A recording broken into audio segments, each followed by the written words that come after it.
Good morning students. आज हम लोग देखते हैं राष्ट्र और राष्ट्रीयता में अंतर या distinction between nation and nationality. यह क्या है, दोनों में अंतर देखते हैं राष्ट्र और राष्ट्रीयता में।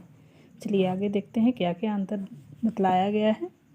राष्ट्र और राष्ट्रीयता को प्रायः एक ही समझा जाता है। इसका कारण यह है कि राष्ट्र और राष्ट्रीयता दोनों ही शब्दों की उत्पत्ति लैटिन भाषा के एक ही शब्द नेट्स से हुई है। इसी तरह दोनों के बीच तत्वों की प्रायः समानता होने के कारण भी बहुत कम अंतर किया जा सकता है। फिर भी राजनीति शास्त्र के विद्वानों ने दोनों के बीच अंतर स्थापित करने की कोशिश की है। यह अंतर मुख्यतः दो आधारों पर किया जाता है। तो एक नंबर क्या है? अनेक विद्वानों का मत यह है कि राष्ट्र कहलाने के लिए एक मानव समुदाय में नस्ल या जाति की एकता का होना अनिवार्य नहीं है।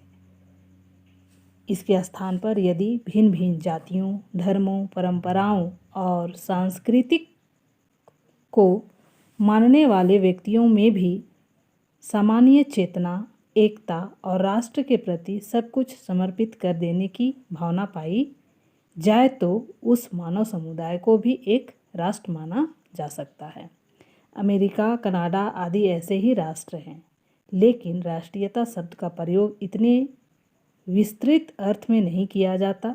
इस संबंध में वर्गेस और गम्प्लावीज आदि विद्वानों का कहना यही है कि राष्ट्र और राष्ट्रीयता में अंतर लोगों की कम या अधिक संख्या के आधार पर किया जाता है। बर्गेस के शब्दों में इन्होंने क्या कहा है? राष्ट्रीयता किसी राज्य में रहने वाले संपूर्ण जनसंख्या का एक विशेष अल्पसंख्यक समुदाय है जो सामाजिक और नस्ल के आधार पर संगठित होता है।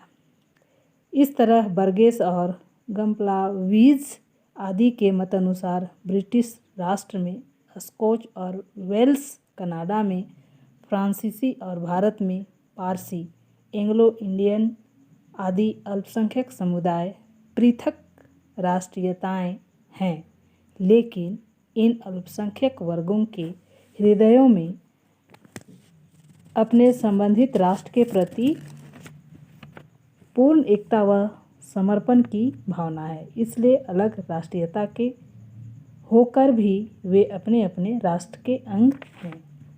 तो यह किसने कहा है? दो विद्वानों ने कहा है, बर्गेस और गम्प्लावीज। ये दोनों ने राष्ट्र और राष्ट्रीयता में अंतर बतलाए हैं। दूसरा नंबर है राष्ट्र और राष्ट्रीयता में दूसरा अंतर राजनीतिक संगठन के आधार पर किया जाता है। जैसा कि ऊपर राष्ट्र शब्द की परिभाषा करते हुए कहा जा चुका है कि लॉर्ड ब्राइस, हेज और गिलक्राइस्ट आदि विद्वान राष्ट्र के लिए राजनीतिक स्वतंत्रता या स्वतंत्र राज्य के अस्तित्व को अनिवार्य मानते हैं। इसलिए इन विद्वानों का कहना है कि जब कोई राष्ट्रीयता स्वतंत्र राज्य स्थापित कर लेती है तो वह राष्ट्र बन जाता है। लेकिन जैसा ऊपर कहा जा चुका है, राष्ट्र के लिए पृथक और स्वतंत्र राज्य की शर्त को मानने के लिए सभी तैयार नहीं हैं। इससे संदेह नहीं कि उनकी आपत्ति में सार भी है। हम जानते हैं कि 15 अगस्त 1947 से पहले भारत का अपना स्वतंत्र राज्य न होने पर भी वह एक पृथक राष्ट्र था। अतः राष्ट्र के लिए भावनात्मक एकता का तत्व ही सबसे महत्वपूर्ण बन जाता है।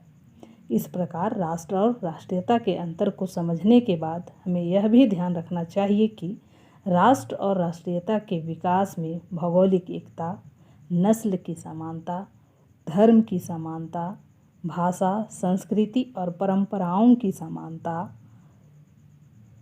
समान इतिहास, समान हित और समान राजनीतिक आकांक्षाएं के तत्व सहायक हुआ करते हैं। इसी तरह राष्ट्र और राष्ट्रीयता आत्मिक और भावनात्मक दृष्टि से राज्य की तुलना में अधिक संगठित समुदाय है।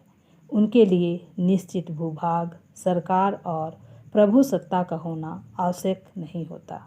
एक राज्य में अनेक राष्ट्रीयता वाले व्यक्तियों का निवास हो सकता है, पर इसके साथ साथ एक राष्ट्रीयता वाले व्यक्तियों का समूह एक से अधिक राज्यों में फैला हुआ हो सकता है।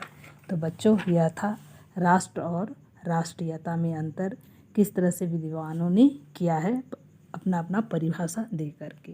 तो आज मैं आप लोगों को इतना ही बतला करके क्लास समाप्त करती हूँ। Thank you.